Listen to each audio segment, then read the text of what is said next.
itu menakwilkan. Kalau antum ingin menafsirkan, jangan tafsirkan seenak antum. Dibawa pada pemahaman yang beda dengan makhluk. Sebetulnya, inti pembahasannya, pemikirannya sama. Apa di antara kesamaannya? Jangan samakan sifat Allah dengan sifat makhluk. Tanzihu sifatillahi subhanahu wa ta'ala al-khaliq min sifatil makhluk. Menyucikan sifat Allah dari sifat makhluk. Ada yang mengatakan sudah istiwa itu artinya bertempat. Allah punya tempat, tempatnya di arasy.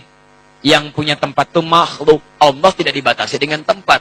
Kalau Allah punya batas tempat, artinya Allah sama sifatnya dengan makhluk. Ya, artinya mujassam itu menempat. Kalau sudah punya tempat, berarti menempat sama dengan makhluk. Gak boleh. Kalau Allah kemudian butuh tempat, berarti punya kebutuhan. Sedangkan Allah maha luas, laisa kamitslihi syai'. Allah menempat, berarti butuh tempat. Ketika Allah tidak ada di tempat itu, di mana Allah? Jelas ya? Nah, itu ada masalah dalam akidah. Makanya kalau antum ingin memahami ini, kalau ingin tetap memaksakan tempat, ditakwilkan. Takwilkan. Jangan dipahami demikian, tapi dipahami dengan nilai yang terkait dengannya. Apa diantaranya? Istawa, bimakna istaula. Menguasai. Mengatur.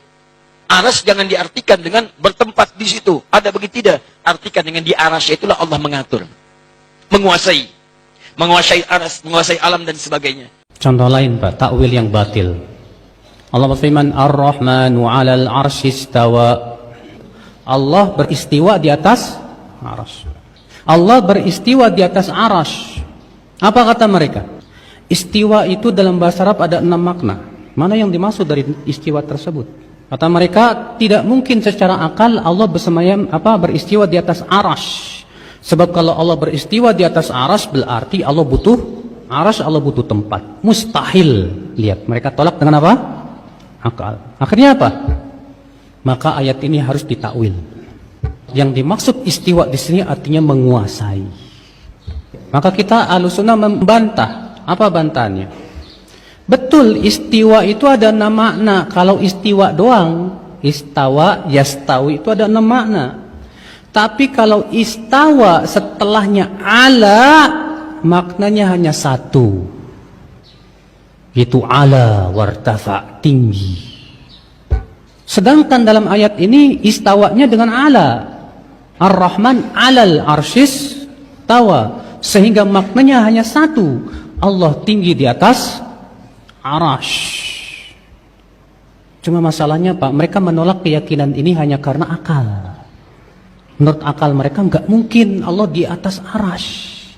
Karena kalau Allah di atas arasy berarti Allah butuh arasy. Kita katakan ini konsekuensi yang batil. Karena keberadaan Allah di atas arasy tidak sama dengan makhluk. Sebagaimana Allah mendengar, makhluk mendengar, apakah berarti sama mendengarnya Allah dengan mendengarnya makhluk? Tidak. Demikian pula istiwanya Allah tidak sama dengan istiwanya makhluk. Kalau makhluk istiwa di atas sesuatu, makhluk butuh kepada tempat itu. Sedangkan Allah tidak. Makanya tidak ada konsekuensi seperti itu, Pak. Lihat, Pak, ini takwil yang batil namanya, Pak. Mereka harus mentakwil kata istawa ala di situ dengan menguasai. Jadi artinya apa? Ar-Rahman menguasai arasy. Kita katakan secara bahasa Arab itu batil karena istawa di situ setelahnya ala, maknanya hanya 1 sudah, ala wartafa.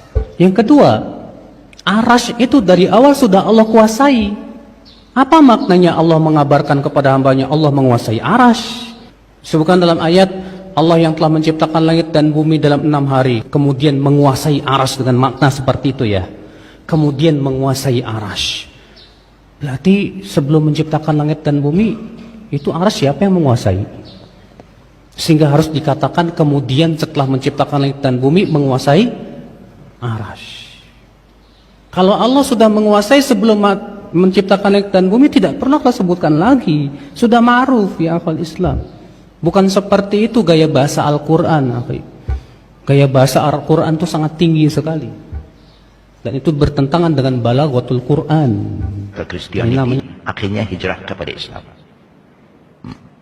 Christian faith berkata, God is everywhere. Jesus is everywhere. Jesus is in you, in me. Itu akidah An-Nasara. Terbawa-bawa oleh kita. Kita kalau Allah kata saya di mana-mana, kita no problem. Bukan, no problem. Tapi Allah kata, huwa fis sama. Oh, kamu kata Tuhan bertempat. Bukan saya yang kata, Tuhan yang kata. Yuk tak percaya, yuk jumpa dia, yuk tanya dia. Itu saja. Saya tak cakap apa, ini Allah yang cerita tentang keadaannya. Bukan saya hanya beriman dengan firman-Nya. Dia turun. Bukan, dia turun. Banyak cerita turun. Artinya dia mesti di atas baru turun. Ikut akliyah pun. Dan subhanallah, fitrah tauhid ini, mengetahui Allah itu Esa dan Allah itu di langit, itu fitrah. Saya pernah itu bilang, kalau Bapak Ibu punya anak kecil, baru 2 hari lalu kemarin subhanallah, saya juga praktikin kepada anak saya yang baru 2 tahun, ngomong pun belum bisa. Saya duduk sama istri, kemudian anak-anak lagi main di depan saya, kemudian datang yang paling kecil. Kemudian saya pangku anak itu. Sambil ngobrol, bercanda-bercanda, dia belum bisa ngomong, saya baru ajar kata-kata. Terus tiba-tiba terlintas di benak saya. Saya bilang, istri saya, coba dengar ya, kita tanya. Di mana Allah nak? Ngomong aja belum bisa. Subhanallah, alami tangannya begini. Tunjuk ke langit. Dan hampir semua anak saya coba praktikin itu. Semuanya, di mana Allah? Tunjuk ke langit. Padahal dia belum faham. Fitrahnya ada. Mengenal Tuhannya itu ada. Ini pernah diajarkan oleh dosen kami di Madinah. Dia bilang semua anak-anak yang belum rusak fitrahnya, kalau ditanya dia akan tunjuk ke langit. Padahal dia tidak faham itu. Mungkin secara zahir dia tidak faham, tapi ternyata seperti itulah secara alami orang tahu Tuhannya, Allah SWT dan Allah itu. Daripada makhluknya termasuk arsy. Kalau Allah di atas arsy, berarti Allah bergantung kepada makhluknya, yaitu arsy. Bagaimana ini Ustadz? Wahai orang-orang yang menyatakan itu, yang mengatakan Allah di atas arsy siapa? Allah. Apakah kalau Allah yang mengatakan di atas arsy, salah kita mengatakan Allah di atas arsy? Sementara yang mengatakan Allah di atas arsy itu Allah itu sendiri. Malakum kaifa tahkumun? Ada apa dengan kalian? Membuat patokan hukum yang aneh. Saya katakan sesuai dengan yang Allah katakan, saya salah. Lalu apa yang benar?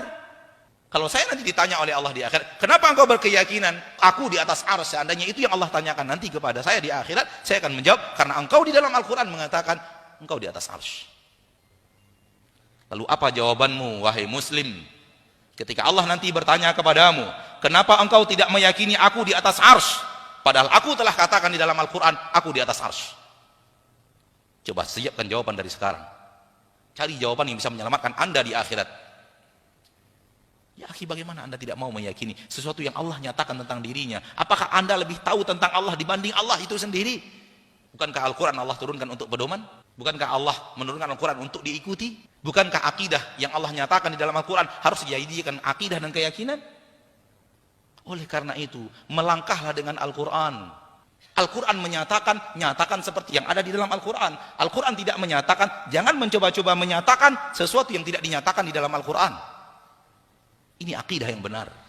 Begini cara bermuamalah yang benar. Begini cara mengambil ilmu yang benar dari Al-Quran. Allah mengatakan Allah di atas arsy. Namun Allah tidak mengatakan di dalam Al-Quran Allah membutuhkan arsy. Dari mana anda punya keyakinan kalau kita keyakini Allah di atas arsy berarti Allah butuh arsy? Di mana Allah mengatakan itu di dalam Al-Quran? Di mana kami menyatakan akidah yang seperti ini di dalam kajian-kajian kami? Tolong cari. Anda bertemu saya menyatakannya, potong leher saya. Kalau ada saya menyatakan Allah di atas arsy, Allah butuh arsy. Kalimat yang terakhir.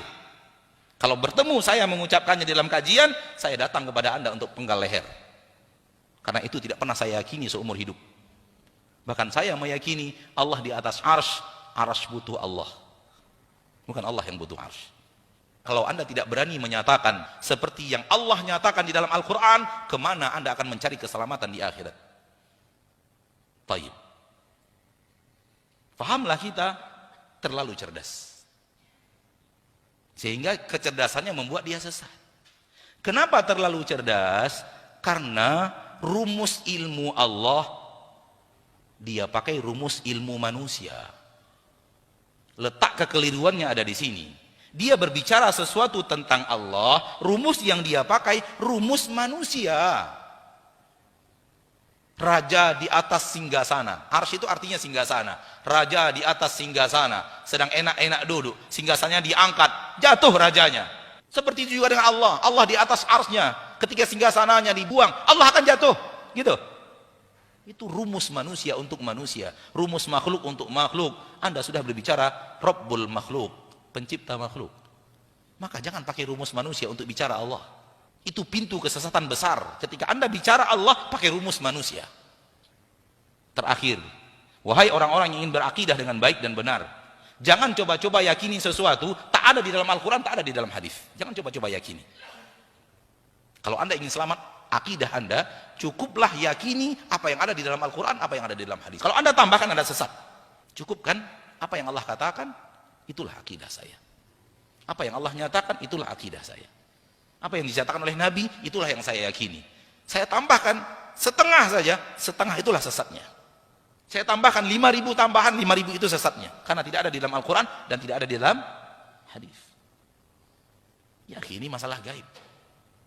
Kita tidak bisa lihat dengan mata kita, tidak bisa pegang dengan tangan kita. Kita hanya menyerah dengan berita yang datang. Dan berita yang datang itu di dua tempat, Al-Quran satu, hadis satu. Maka cukupkan akidah Anda dengan apa yang ada di dalam Al-Quran, dinyatakan di dalam Al-Quran, dan apa yang ada di dalam hadis dan dinyatakan di dalam hadis. Cukup itu akidah saya. Tak tambah sedikit pun. 0,00001% pun tak akan saya tambahkan.